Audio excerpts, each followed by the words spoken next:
The house had always carried a kind of silence that didn't just fill rooms. It stayed. It settled on the furniture like dust. It wrapped around the corners of the hallway like a whisper. It lingered in the space between footsteps like a presence that refused to leave. Some nights, that silence felt gentle. Others, like this one, it felt heavy, thick, almost alive. Andrew Collins sat alone in the living room, a man dressed not for the night, but for the world outside of it. His white shirt was still tucked in, though the collar was slightly undone. His hands, strong, precise hands that had built deals and torn down walls with the same ease, were not holding a pen or a glass of whiskey. They were holding a photograph of another time. The image was slightly faded, like the kind of picture you find tucked in a drawer you forgot existed. In it, a little girl with dark, curly hair sat on the grass in the backyard. A golden retriever puppy was climbing all over her, clumsy and glowing with life. While she laughed so hard, her eyes disappeared into crescents of joy. The sunlight in the photo was soft, forgiving. The world seemed simple then. Andrew traced his thumb over the girl's face as if he could feel her laughter through the glossy paper. Emily, his daughter. She had been just 4 when Max came into their lives. Now she was 10, and the house had grown quieter as she'd grown older. Not because her laughter had stopped, but because his world had. Max, the golden retriever, was no longer a puppy. He was old now, with grey dusting his muzzle and slower movements when he climbed the stairs. But even in his old age there was loyalty in his gaze, a quiet devotion that didn't demand anything, just was. The clock on the wall ticked like a hammer against Andrew's chest. Each second pulled him closer to a choice he didn't want to make, but felt trapped in. His company was on the verge of collapsing. He'd built it with ambition, risk, and more ego than he cared to admit. And now it was a tower of glass, ready to shatter with the slightest tremor. He had debts, heavy ones. People who had once smiled at him in boardrooms no longer returned his calls. His house, this house where Emily grew up, where Grace once baked cinnamon rolls on Sunday mornings, was at risk of being taken. The bank didn't care about memories. He leaned back on the couch, pressing his palms over his eyes, trying to push the world away. But the silence stayed. It always did. On the floor near the fireplace, Max lay curled in a soft old blanket. His breathing was slow, steady, the kind of sound that reminded Andrew that not everything in life was as fragile as the numbers in his bank account. A faint sound from the hallway broke the stillness, the creak of a floorboard. Andrew opened his eyes. Emily was standing there, barefoot in her pajamas, her hair a messy halo around her face. She was clutching a stuffed bunny with one hand, Max's favorite blanket with the other. Her expression was sleepy, but curious. "Daddy," she whispered. "Why are you awake?" Andrew forced a smile, one that never reached his eyes anymore. "Couldn't sleep, sweetheart." She padded across the wooden floor and climbed onto the couch next to him without asking. Max lifted his head, tail thumping softly against the floor before dropping back to his warm spot. Emily leaned against her father's arm. Her small fingers traced the fabric of his shirt like she used to when she was little and couldn't fall asleep. For a moment, Andrew forgot about the weight on his shoulders. "What are you looking at?" she asked. He hesitated, then handed her the photograph. She tilted her head and smiled as soon as she saw it. "That's when Max was a baby." "Yeah," Andrew said quietly. "You were 4. I remember," she said proudly, though he knew she probably didn't, not clearly. But she remembered feelings. She remembered laughter, warm afternoons, and her mom's hands guiding hers as Max tried to chew on the furniture. "You look so happy there," Andrew said, more to himself than to her. She leaned against him again. "You were happy too." The words landed like a soft punch to his chest. He stared at the flickering light from the fireplace. Was I? He thought. He couldn't remember the last time he'd laughed like that. Not a polite chuckle in a meeting, not the hollow sound at a dinner with clients. Real laughter. Max let out a low, content sigh, as if sensing the weight between them. Emily reached down and scratched behind his ears. He's the best dog ever." Andrew swallowed hard. He knew she meant it. Max had been there through everything, through Grace's illness, through the nights Emily cried herself to sleep, through the days Andrew buried himself in work to avoid feeling anything at all. He kissed the top of her messy curls. "Go back to bed, sweetheart." She shook her head stubbornly. "I'll sleep here." Andrew exhaled slowly. He didn't argue. She curled up next to him. Max stretched out at her feet, and the three of them fell into the kind of fragile silence that only existed in homes, holding on to hope by a thread. Hours passed. The fire died out. The wind outside brushed against the windows with the soft hiss of winter's breath. And when Emily was finally asleep, Andrew looked at the folded piece of paper sitting on the coffee table. A phone number, a breeder, a man who'd take Max in exchange for a few $100s. Enough to cover one bill, one delay, one more breath of air before everything collapsed. Andrew's hand trembled as he reached for it. Max, as if sensing something, lifted his head again. Those old, loyal eyes met Andrew's. "I'm sorry, boy," Andrew whispered, but the dog just blinked slowly and lowered his head again, trusting him like he always had. The next morning, the house smelled faintly of rain. The sky was a dull grey, the kind that seemed to press down on the world.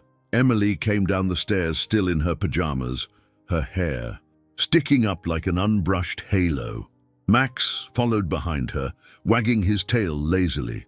"Daddy, it's Saturday," she said with the kind of innocent excitement that made the world stop for a second. Saturdays were their day, the day when pancakes replaced toast, when they sometimes went to the park if the weather allowed it, when Andrew pretended, just for a few hours, that everything was okay. "Yeah," he said softly, pouring coffee into his chipped blue mug. "Saturday. Can we go to the park?" she asked, hugging Max's neck tightly. "He wants to run. He told me." Andrew managed a laugh. "He told you, huh?" She nodded seriously. "Dogs talk to me." He looked at her, really looked at her. Her eyes were bright, her cheeks still round with childhood. Max leaned into her with the kind of love that doesn't need words. And for a moment, Andrew thought about tearing up that piece of paper. But reality isn't kind when it knocks. His phone buzzed on the counter with another notification. Another overdue payment. Another deadline slipping through his fingers. He turned away from her so she wouldn't see the panic on his face. He gripped the counter so hard his knuckles turned white. "Daddy?" she asked softly. He forced his voice to sound normal. "Finish your breakfast, sweetheart." She didn't understand the weight behind those words, and thank God she didn't. Later that day, while Emily played in the living room with Max, stacking pillows to make some kind of elaborate fortress, Andrew stepped outside into the cold. The phone number was still in his pocket, folded and crumpled from his constant touching. He walked down the porch steps, pulled the paper out, and dialed. The voice on the other end was rough, businesslike. "Yeah?" Andrew hesitated. I have a dog." "What kind?" "Golden retriever, male, 10 years old." "Healthy?" "Yes," Andrew lied, though Max's legs had grown slower with age. But he was healthy enough, loyal enough. "How soon?" Andrew looked back through the window. Emily was laughing as Max leapt over the pillow fort with all the grace of an aging lion. She didn't see him standing there, phone pressed to his ear, making a decision he'd hate himself for. "Tomorrow," he said. "Good," the man replied. "Text me the address." The line went dead. Andrew's breath fogged the cold air. He wanted to punch something. Instead, he shoved the phone into his pocket and leaned against the porch railing until his lungs burned from the cold. Inside, Emily's laughter continued, and it cut deeper than any silence ever could. That night, long after Emily had gone to bed with Max curled at her feet, Andrew sat in the kitchen alone. The old wooden box from the attic lay open in front of him. He hadn't opened it in years. Inside were fragments of another life. Photographs of Grace with flower on her nose, Emily's first drawing of their family, a hospital bracelet, a birthday card with Max's paw print smeared across it, and under all of it, folded neatly, was an envelope yellowed with time. On it was his father's handwriting.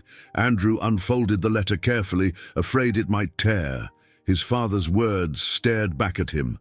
Son, there will be a moment in your life when the numbers won't add up.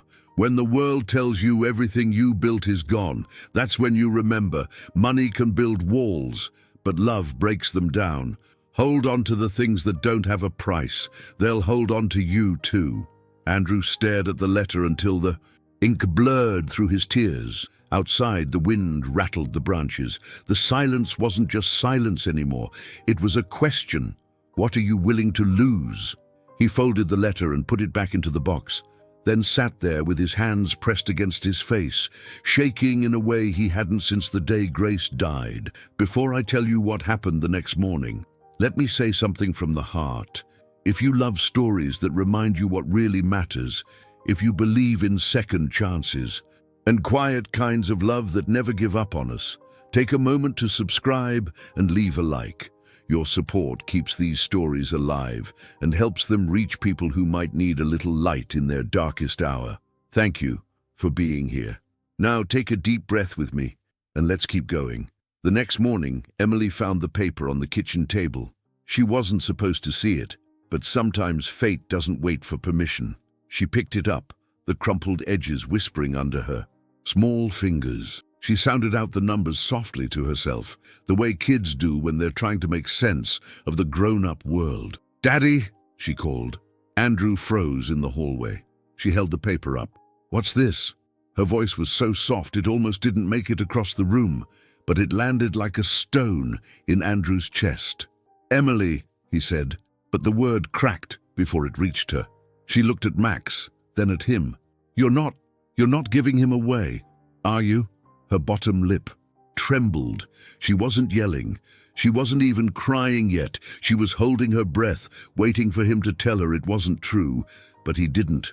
And in the silence that followed, something broke. Max stood between them, sensing something was wrong, but not knowing what. Emily dropped the paper, the sound too loud for something so light. "No," she whispered. "No." She fell to her knees, wrapping her arms around Max's neck. Her tears fell into his fur, and the dog leaned into her like he always did. No questions, no judgment, just love. Andrew stood there like a coward in his own home, hating himself more than he ever had before. "Sweetheart, She turned away from him. "You can't," she said, her voice shaking. "He's my best friend. He's all I have."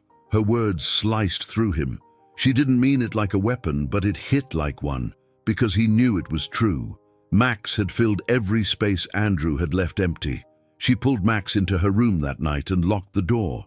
He didn't hear her crying, but he could feel it through the walls, and the silence returned, heavier than ever. The house was still, so still that Andrew could hear the old pipes creak beneath the floor, a sound he'd never noticed before. Every home has a heartbeat, little noises you only hear when you've stopped pretending everything's okay. The wind rattled the windows, an occasional whistle slipping through the cracks of the old frame. Outside, the streetlights hummed with their soft electric buzz. Inside, Andrew stood at the door to Emily's room. He didn't open it. He just stood there listening. He could hear Max breathing on the other side, steady, loyal, unaware of what the future was supposed to bring. Emily wasn't crying out loud anymore, but he could feel her silence. It pressed against the door like fog pressing against glass. He leaned his forehead against the wood, his hand on the doorknob, but he didn't have the courage to turn it.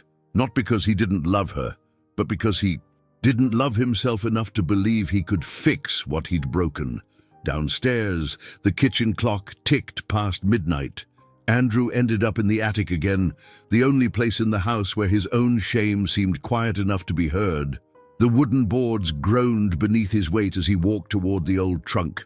Dust floated in thin ribbons where the light from the street lamp outside leaked in through a small window. It smelled like cedar, old newspapers, and time that had been forgotten.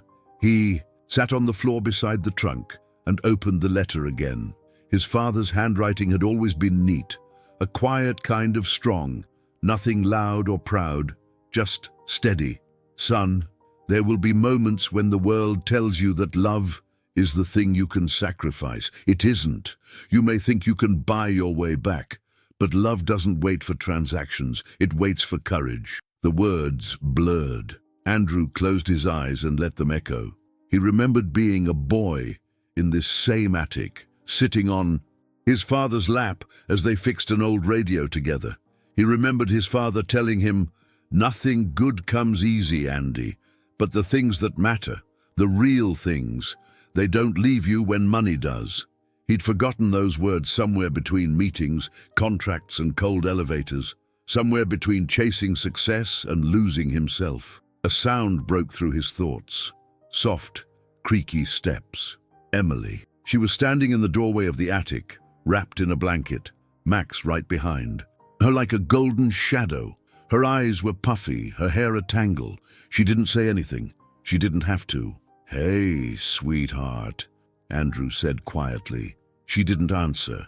She walked over, sat down on the floor a few feet from him, and buried her face in Max's fur. The dog curled around her like a shield, resting his chin on her lap.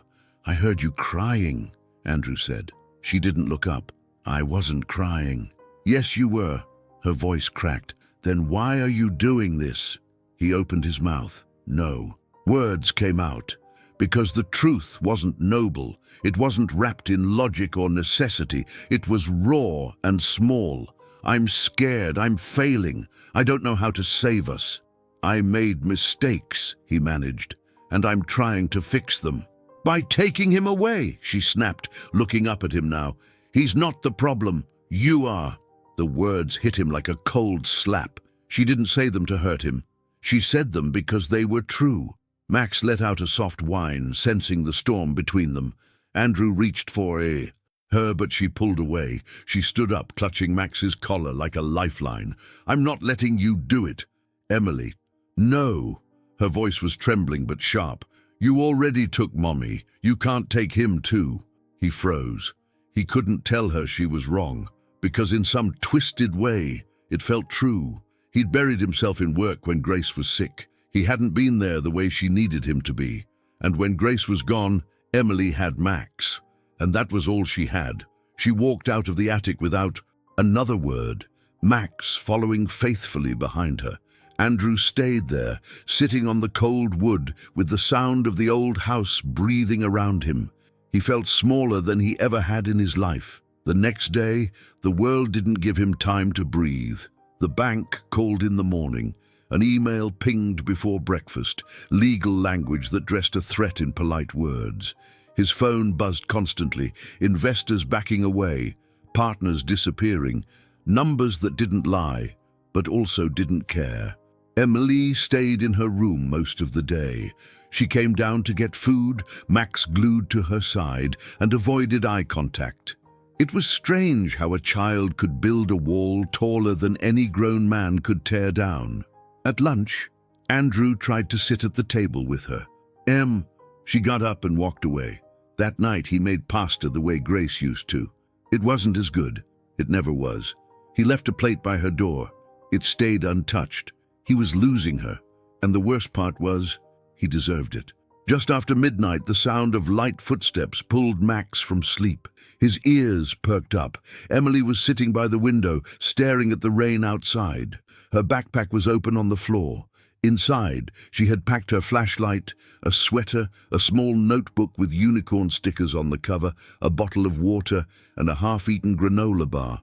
She tied a faded blue scarf around Max's neck. "We're not staying here, okay?" she whispered. "I'll keep you safe, I promise." Max tilted his head. His old bones didn't understand plans, but he understood promises. She put on her sneakers, quiet as a secret. She opened the window carefully, the same way she had seen kids do in movies. Rain brushed her cheeks like cold fingers. Max hesitated for a second before she patted her thigh softly, and he jumped down after her, landing with a grunt. The yard was wet, the grass squishy beneath their steps. Emily's heart pounded so hard she thought it might wake the world, but no one stirred. She looked back. At the house one last time, the house that felt like it had stopped breathing, and then she ran. Andrew woke up to an empty room. The silence was different now. It wasn't just heavy, it was sharp. It cut through him. Max's bed was empty. Emily's door was open. The window in her room was slightly ajar, rain dripping down the frame. Her backpack was gone. The kitchen light flicked on as he stumbled down the stairs, panic crashing over him like cold water. On the table was a note written in her small, uneven handwriting, the same handwriting Grace had taught her. "I'm not letting Max go. Don't look for me." His vision blurred. He grabbed the note like it was a rope he could pull her back with, but it was just paper, just ink. "Emily!" he shouted, throwing the door open. His voice broke against the rain.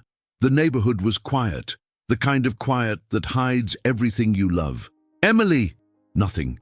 He ran barefoot into the yard, the wet ground soaking through his clothes. He shouted again, but the night swallowed his voice whole. He could almost hear Grace's voice in the back of his mind. "If you don't fight for what matters, Andrew, you'll lose it before you even notice it's gone." By the time the police were called, the rain had turned into a steady downpour. His shirt clung to him, heavy as guilt. Flashlights flickered across yards. Neighbors joined the search. His hands shook as he showed Emily's picture to an officer, his voice cracking as he tried to explain that she'd left to protect a dog because he, her father, had failed to protect her. "She's 10, he whispered. "She's only 10. The officer's voice was steady but firm. "We'll find her, Mr. Collins."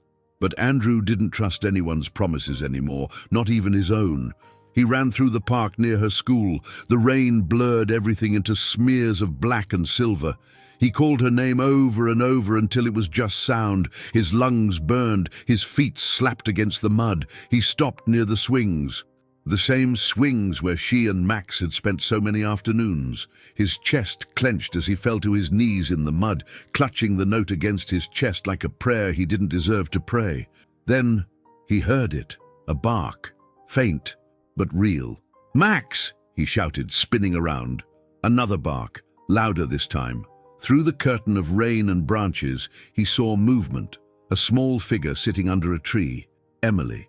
Max pressed against her side like a living shield. She was soaked, her hair plastered. Against her forehead, her small fingers wrapped around Max's collar like he was the last piece of the world she could hold. Andrew's knees almost gave out with relief. He stumbled toward her, falling more than running, his breath uneven. "Emily," he whispered when he finally reached her. She looked at him, and in her eyes there was no easy forgiveness, just fear, anger, and something softer buried underneath. Love that didn't want to give up. She pulled Max closer. "Go away." "No," he whispered. He dropped to his knees in the mud just a few feet from her. "I can't. I won't. You're going to sell him." "I was," he admitted. His voice cracked, but he didn't look away. "I was wrong." Rain dripped down his face, mixing with tears he couldn't hide anymore. "I thought I was doing the right thing. I thought I was saving us, but I was only losing you." She shook her head, tears streaking through the mud on her cheeks. "You don't get to just say sorry." "I know," he whispered. "I have to prove it." She didn't move. Max wagged his tail slightly, unsure but hopeful. The wind hissed through the trees, pushing the world closer to this single moment. "I'll lose everything else if I have to," Andrew said softly, voice trembling. "The house, the company, all of it. But I won't lose you. I can't lose you." The silence between them was different now. It wasn't empty. It was full of a decision waiting to be made. Emily's grip on Max loosened. She didn't say yes, but she didn't run either. Andrew crawled closer, mud soaking through his knees. When she finally fell into his arms, the world exhaled. The rain fell, but the house, somewhere far behind them, started breathing again. The rain didn't stop. It soaked through Andrew's clothes until the fabric clung to his skin like a second layer of shame. He didn't care. He was kneeling in the mud, trembling, staring into the small, stubborn face of his daughter. A face that looked so much like Grace it hurt to breathe. Emily's hands clutched Max's fur as if the dog were an anchor keeping her from being swept away. She was shivering, but her chin was raised, determined. She didn't trust him. Not yet. Her eyes held that fragile kind of strength children build when they've been forced to grow up too fast. "Emily," Andrew whispered. Her name came out like a prayer. Sweetheart, come home. No. Her voice was soft, but it sliced through the rain like glass. You were going to take him away. I know, Andrew said. He didn't try to deny it. He couldn't. I was wrong. She shook her head, curls plastered to her forehead. You say sorry, but you don't mean it. You always say sorry after you do the thing. He felt that like a blow. She wasn't just talking about the dog. She was talking about years of broken promises, of birthdays spent on business calls, of dinners eaten at an empty table. He lowered his head. I know I hurt you. I know I've been, he swallowed, absent. I thought if I kept everything from falling apart out there, we'd be safe in here. But I was wrong. I was so wrong. She stared at him for a long time, as if testing his words against all the nights she'd fallen asleep with Max because he wasn't home, against every time she'd asked for pancakes on a Saturday, and he'd been too tired or too distracted. The rain dripped from the branches above, steady and relentless. Max shifted uncomfortably, leaning into Emily for warmth. Andrew watched the way her small hand rested on the dog's head. He realized that for years, Max had been the one who listened to her when he hadn't. Max had been there when Grace wasn't, when Andrew had been chasing numbers instead of moments. I thought I was doing the right thing, Andrew whispered. I thought I was saving us, but I wasn't. I was just losing you. She blinked, her lower lip trembling. For the first time that night, he saw the fear underneath her anger. She was just a child who thought the world was about to take away the only friend she could count on. I can lose everything else, he said, voice cracking. The house, the company, all of it. But I can't lose you, and I won't lose Max either. I promise you, I won't.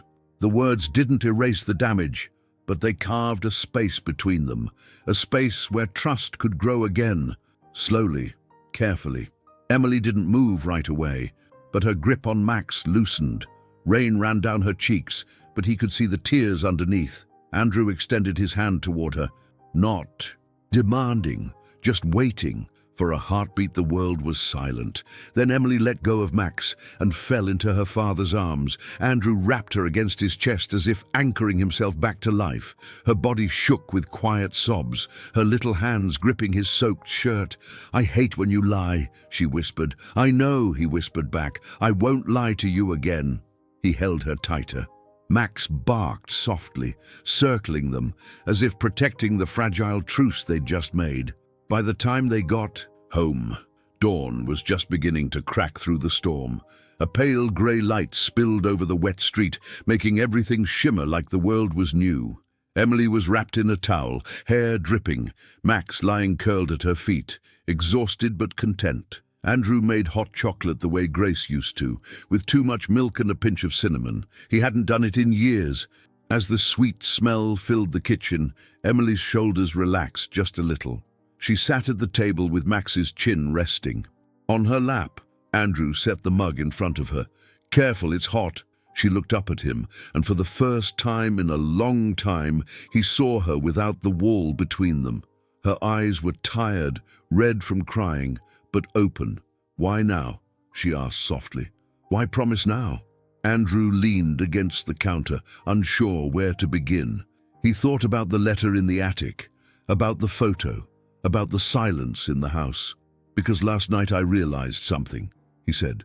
If I lose everything but keep you, I still have everything that matters. But if I lose you, he paused, then nothing else matters. Her small hands wrapped around the mug.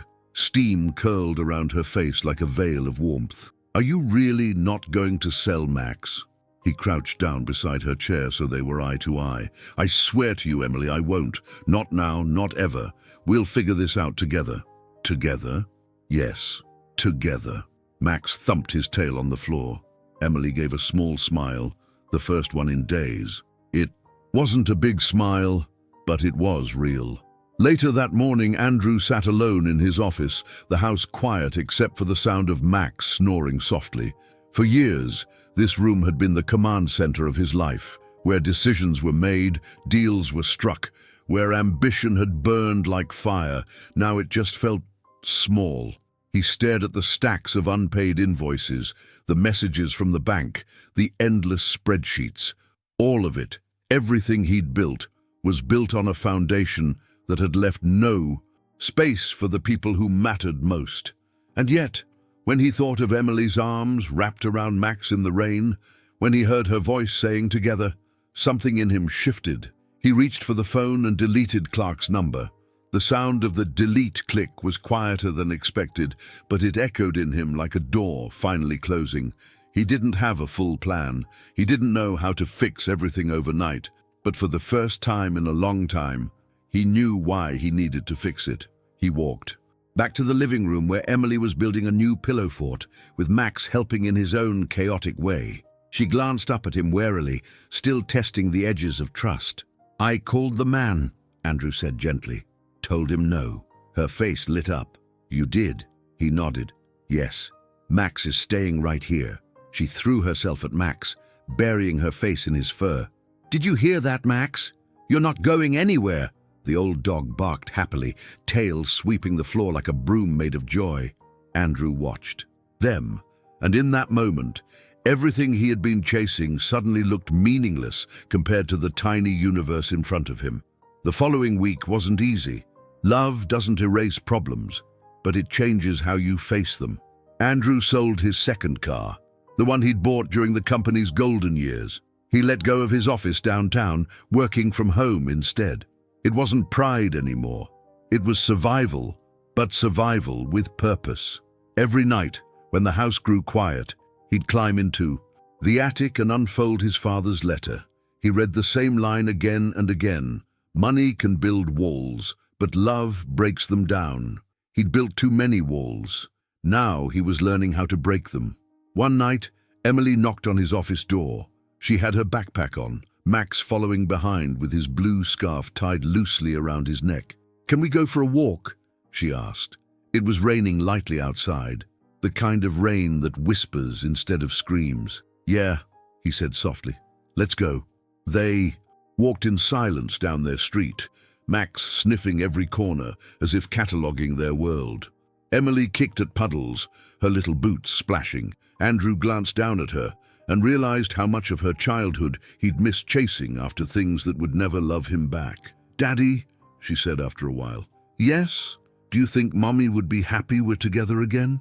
He stopped walking.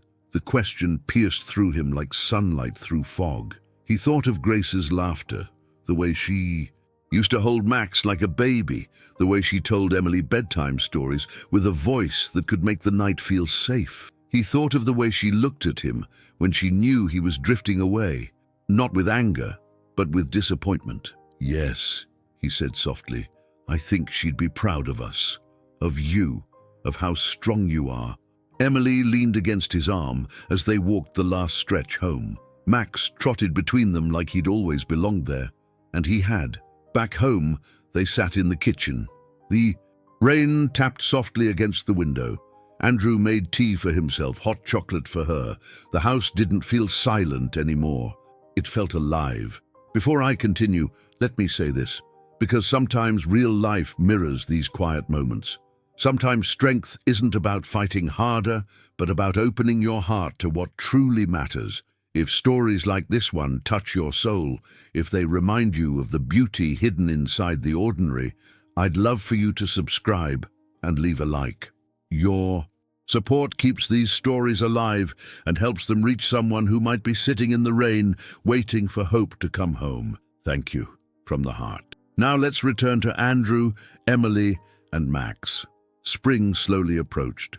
The sun hung around a little longer each evening, warming the old house like it had been waiting to breathe again. Andrew and Emily fell into a new rhythm. Pancakes on Saturday mornings, long walks with Max in the park, talks before bedtime that weren't rushed. But something still waited upstairs in the attic. A letter Grace had left behind, a key he hadn't turned yet. Andrew knew it was time. The attic hadn't changed, but Andrew had. He climbed the narrow wooden steps slowly, the sound of each creak syncing with his heartbeat. Dust swirled through the pale morning light that cut across the floorboards. He hadn't opened the old trunk since the night everything began to fall apart. Back then, the attic felt like a graveyard of things better left untouched. Now it felt like a place that might hold answers. He crouched in front of the trunk and lifted the lid. The same smell greeted him.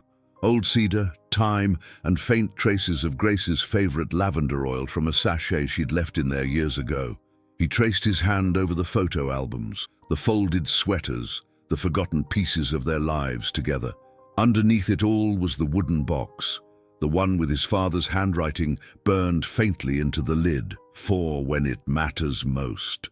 Andrew hesitated only a moment before opening it. Inside, wrapped in yellowing tissue, was a second envelope he hadn't noticed before. It wasn't his father's handwriting this time. It was Grace's. His hands shook as he lifted it. She'd written his name in the looping, soft script she used to write birthday cards and lunchbox notes. Andrew. He sat back on his heels. His breath caught somewhere between his lungs and his throat. For years, he'd carried the weight of losing her like a stone tied to his ribs. And now here she was, not in person, but in words. Words she'd written for a day she must have known would come. The envelope was sealed. He opened it carefully, sliding out a single folded page and a thin slip of paper tucked behind it. Her handwriting flowed across the page like she'd written it at the kitchen table with a cup of tea. Max probably curled at her feet. If you're reading this, it means something in our world has cracked. And knowing you, you're sitting alone trying to fix it with your bare hands. Stop! He let out a shaky laugh, a sound caught between a sob and a breath. It was exactly what she would have said. You've always believed you had to hold everything together. But love isn't about holding everything. It's about holding on to the right things. His throat burned. The attic blurred through the mist of his tears. There's something you need to know. When Max came into our lives, he wasn't just a puppy. He was a promise that no matter how hard things got, Emily would never be alone. You needed him too, even if you didn't see it then. Don't break that promise, Andrew. Don't become the man who trades love for fear. He pressed the letter against his chest and closed his eyes. He could almost hear her voice, calm, warm, a little teasing, the way she always steadied him without ever raising it. Behind the letter, the thin slip of paper caught his attention. It was small, folded twice, with a single line in her handwriting at the top. Ask for Maria at the Willow Street shelter. Willow Street. He remembered the place vaguely. Grace used to go there on Saturday mornings, claiming she was helping out with the dogs. But it was more than that. She always came home from those mornings lighter, like she'd touched something good. That afternoon, Andrew drove with Emily and Max to the shelter. The building was old, with a mural of dogs painted along the outer wall, faded from years of sun. A wind chime hung by the door, its soft notes dancing in the breeze. The moment they stepped inside, the smell hit them, a mix of soap, straw, wet fur, and something warm that felt like memory. The sound of barking came from the back, but it wasn't frantic. It was full of life. A woman at the front desk looked up. She had grey streaks in her hair, a red sweater, and a soft, knowing smile. She didn't look surprised to see them. "Are you Maria?" Andrew asked, his voice a little unsteady. She nodded. "You must be Andrew." "And that," she said, crouching to look at Max, "must be the famous boy Grace told me about." Emily's eyebrows rose. "Mom talked about Max here." Maria laughed softly. "Oh, all the time. And about you too, little one." Emily blushed and pressed closer to Max, who wagged his tail as if remembering this place through the smell. Maria motioned for Andrew to follow her into a small office behind the desk. It was cluttered with stacks of paperwork, photos of adopted dogs, and a framed picture of Grace sitting on the floor with a litter of puppies in her lap. She looked radiant. It was a kind of happiness Andrew hadn't seen in years, not since before the illness. Maria sat down and opened a drawer. "She left something with me, said to give it to you if you ever came. She made me promise I'd know when that day was." Andrew blinked back tears. She always knew everything. Maria handed him a large yellow envelope. "For Andrew and Emily, when it matters." His fingers traced the writing as if the shape of her. Letters could hold him up. Inside was another letter, longer this time, and a folded promissory note with a familiar signature at the bottom. The letter began, "If you're reading this, it means you've been standing in the rain. Maybe not real rain. Maybe the kind that lives inside your chest. I wish I could dry it for you, but I know you. You'd never ask for help until the ground was already soaked, so this is me helping, even when I can't be there." Tears fell freely now. He didn't even try to stop them. "Before your father passed, he lent money to Thomas Hale, a good man. He promised he'd pay it back one day. I've stayed in touch with him all these years. He doesn't know I'm gone, but he knows our family. Go to Willow Street, not just here, but next door to his workshop. I've written the address and the note he signed. It's not a fortune, but sometimes a rope is all you need to climb out of the hole." Andrew unfolded the promissory note. His father's signature was clear and bold, and below it was Thomas Hale's, a name he hadn't spoken in years. The address was scrawled in blue ink at the bottom, along with a date so old it made his chest ache. Maria leaned back in her chair. "Tom's still there. He's older, slower, but he remembers everything, especially your father. You should go." Andrew held the paper like it was something more than money, like it was Grace's hand reaching across time. The workshop was just 2 doors down. The old sign, Hale and Sons Machine Repair, still hung above the window, the paint chipped, but the letters proud. Emily walked beside him, Max trotting between them with his blue scarf tied around his neck. Andrew hesitated at the door. He hadn't knocked on anything like this in years, not to ask for help. But then he felt Emily's small hand slip into his. "Come on, Daddy," she said softly. "Let's do it together." The bell above the door chimed as they stepped inside. The workshop smelled of oil, metal, and old wood. A man in his 70s stood at a bench, bent over a small engine. His hair was silver, his hands calloused and stained. When Andrew said his father's name, Henry Collins, the man straightened up slowly, turning with eyes that still held sharp light. "Henry's boy," he said, and a small, proud smile cracked across his face. "I'd know that jaw anywhere." Andrew held out the note. I don't even know if—" The man took it gently, his thumb brushing over the signature as if touching an old friend's hand. His smile faded into something softer. "He saved my shop, saved my family. I've been waiting to pay this back." He disappeared into the back room for a moment. When he returned, he was carrying a battered metal box. He set it on the counter and peeled back the layers of tape. Inside was an envelope, thick, old, but carefully kept. The amount wasn't enormous, but it was real. It was enough to matter. "I added a little over the years," Hale said, almost shy. "I figured Henry would have done the same for me." Andrew's throat tightened. "You don't know what this means." The old man shook his head. "I know exactly what it means." Emily was watching everything with wide eyes. She didn't understand the numbers, but she understood the way her father's shoulders seemed to stand taller for the first time in a long time. Before they left, Hale crouched down to pet Max. "This guy looks just like the one your mama brought in here 10 years ago. Dogs like this don't just live in your house. They live in your story." Emily smiled. "He's family." "Yeah," Hale said softly. "That's the best kind." Back home, Andrew spread the money and documents on the kitchen table. For the first time, the bills didn't feel like a tombstone. They felt like something he could face. Emily sat on the counter feeding Max little crumbs of bread, humming a tune Grace used to sing.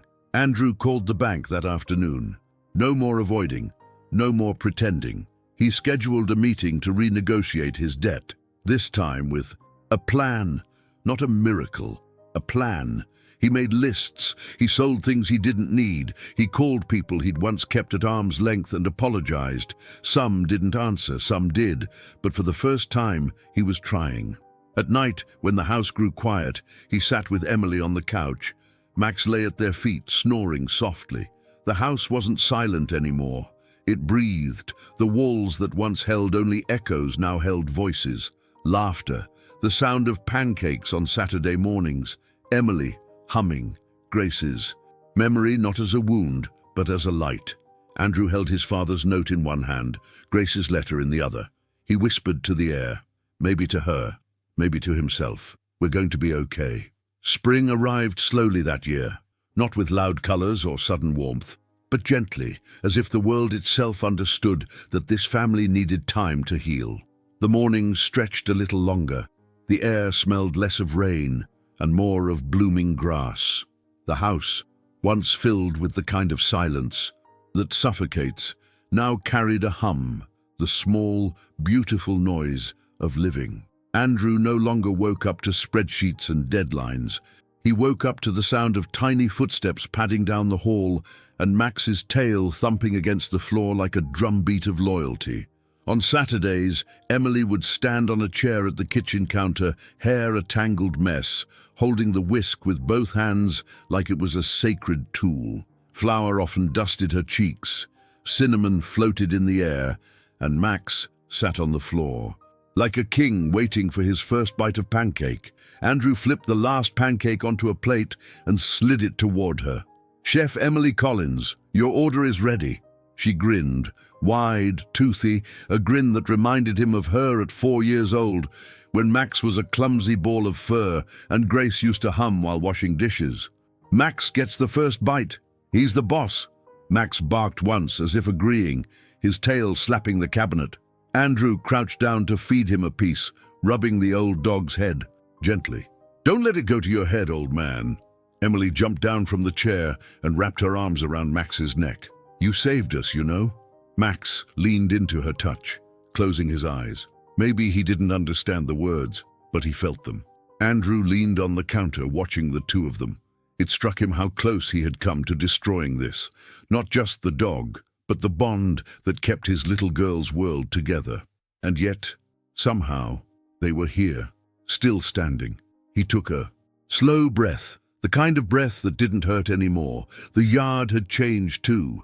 What was once overgrown and forgotten was now alive with color.